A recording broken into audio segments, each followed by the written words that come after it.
Welcome to the program. I'm DJ Sixsmith. You're watching The Sit Down. Hanging out with Caitlyn Smith here in New York, performing at the Apollo. Big weekend for you. Yeah, nice to meet you. So great to meet you. Thanks for having me today. So you've been in New York for a few days. Yep. How have your days been so far? So great. Well, last night we played the Seth Meyers show, and that was magical. And yeah, just running around the city today, meeting some folks and eating good food.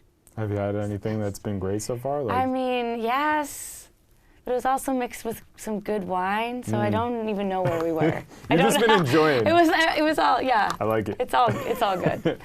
So why don't we talk about the Apollo, because that's a huge deal. That's an incredible venue. So when you first found out about it, how did you react to the news? I was like, yeah, this is awesome. I mean, I've played there one time before, and it was, I mean, it's a magical experience. Like stepping on that stage, knowing all the legends that have played right there, and being able to sing your songs in that same space is just, it's a really beautiful, like, magical moment. How long ago was the first time? So that was a couple years ago now. But and that was a full band show. This will be just me and my husband. So it'll be a little more stripped down and playing new songs of the new record, which I'm excited, so I can't wait. So what are the biggest differences just for you as a person, you as a musician, from that time in your life to where you are now? Lots. I had another kid. Well, that's a big one. Yeah.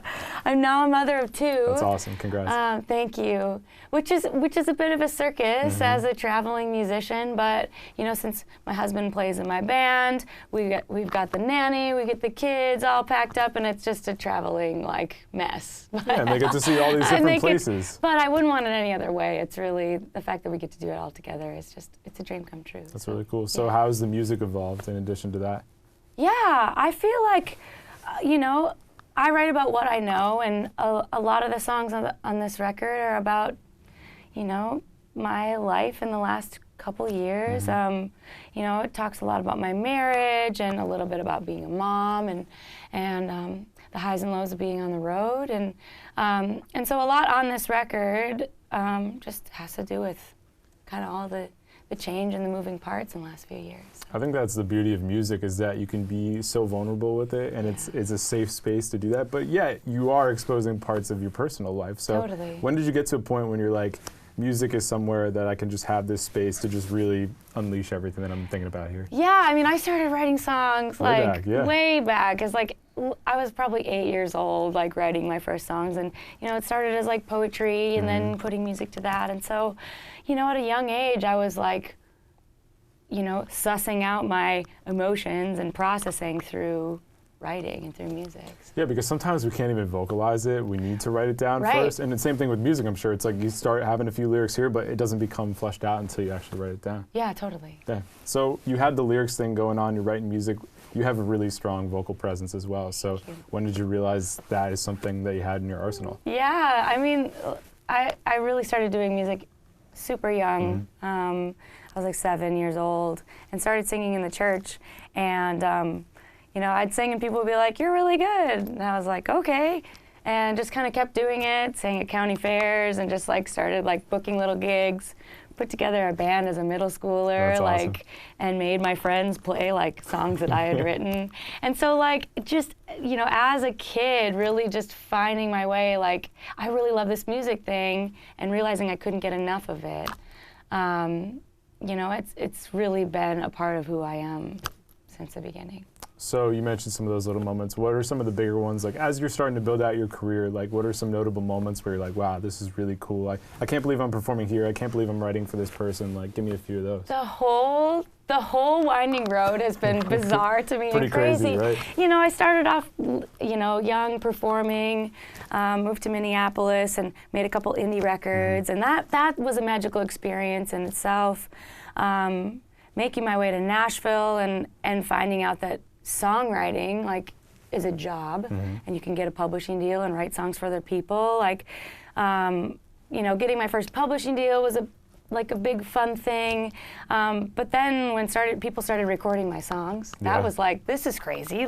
People actually want to sing what I have to say, and not to mention just anybody, but it was my heroes were recording my music, and so.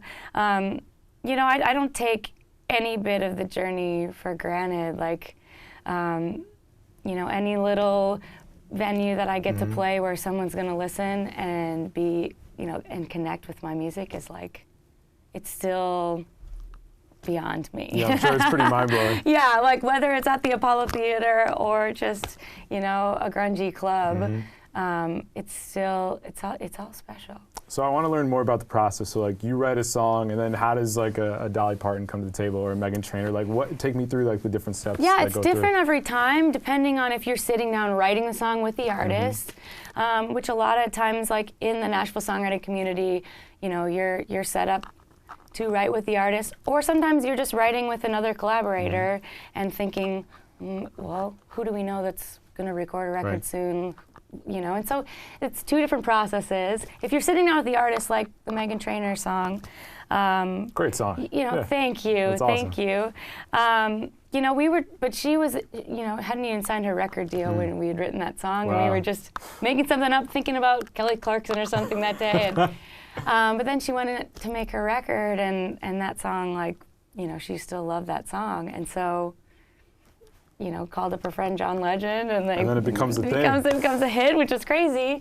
But then, you know, the Dolly Parton thing was a whole nother magical twist and turn. So every song has, you know, its crazy story behind how it gets cut. Yeah, I mean, Dolly Parton's the OG when it comes to this category. So, like, listen, you've written for a lot of cool people, but I'm sure that one has to rank towards the top. That one's like, I have a bucket list of people I would love to, like, have record a song. And, like, I didn't even have her on my bucket list because I didn't think it was even possible. Didn't even think it was like, attainable. She writes the best songs of all time, in my opinion. Like, she's one of the best songwriters. And so the fact that she would sing one of my songs was like, I didn't even know that could be a thing. This is crazy. You just got to give praise to that. yeah, big time. So why don't we talk about Little Big Town? What's that relationship been like? And I love Little Big Town. What's it like performing with those guys? They are magical humans, all four of them.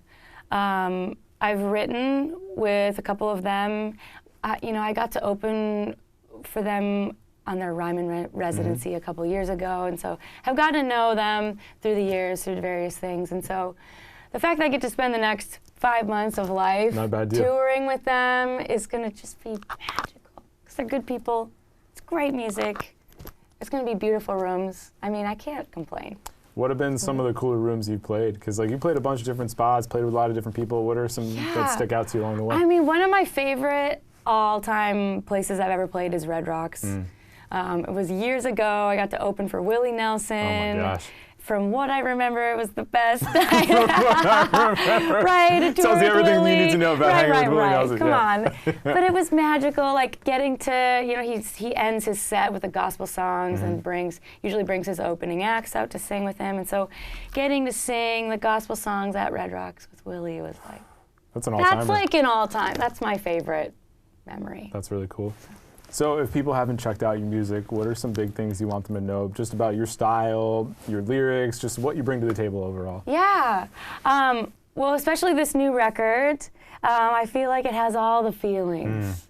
As a songwriter, I love to get to the guts of you know, a song and the emotion. And so yeah, so I feel like this record is going to be, you know, the highs and lows of human emotion and everything in between. I think there's going to be a song for everybody on it.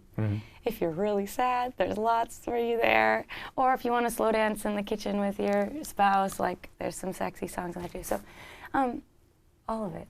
Yeah, it's a universal thing. Yeah, totally. Yeah, because some people just kind of focus on the good stuff in their life, but that's not real life. Exactly. You need to go into the darkness and kind of work some things out. Totally. And so, and as an artist, you know, like, I feel like I'm very vulnerable and like, at my core, I'm a songwriter. Right. And so, I feel like I like to take my listener on a journey and get them into their feelings, and so I think that's what I have to offer. Yeah. How long did this album take you? A couple years, I guess. But I'm always writing, right. and so some of the songs are older. Yeah. Like, do you still physically put pen to paper, or do you like do it on your phone? Yeah, computer? if my phone's about to die, sometimes it just feels good to write it on pen and paper. I like the old school approach. Yeah, it's nice. That's cool. So where are some other spots you guys are going the next 5 months? So obviously this weekend's going to be great, but what else are you looking forward to? We are going to be everywhere. We are literally going to be everywhere. All So over. Chicago Theater. We're going to play the Ace in LA. Like, there's just all of the theaters that we have booked are like really beautiful rooms, and so they all kind of stick out in their own way. I think we're playing like 30-something dates. Wow. So that's really awesome. Yeah. Who are some other people you're listening to right now? Just music you're enjoying, obviously amidst the craziness here. Yeah, totally. Yeah, you always have to keep listening to be able to keep putting out music, and so Billie Eilish is like filling the cup. You want to talk about vulnerability there? God, she's especially at such a young age. I want her to win all the Grammys. Like, she is just. Thank God for Billie Eilish. She's magical. But I also I love listening to songwriters, and I kind of tend to just like listen to the same thing. And so, you know, Paul Simon, Elton John, the Beatles. I'll just kind of go back to it's timeless. Go to the back to the basics a lot. Patty Griffin is one of my all-time favorites, and but yeah. I think that's a good list right there. Yeah, that's my list. Good deal. All right, Caitlyn, really nice to meet you. Great to Thanks meet for coming you. in. Thanks for chatting. If you're in the area, check her out at the Apollo this weekend. Catch all her stuff. Where's social media for you? Where's the best spot to check her out? At Caitlyn Smith on Instagram, CaitlynsMith.com. You can pre-order my album out March 13th. There you go. That's Caitlyn. I'm DJ. See you next time here on The Sit Down.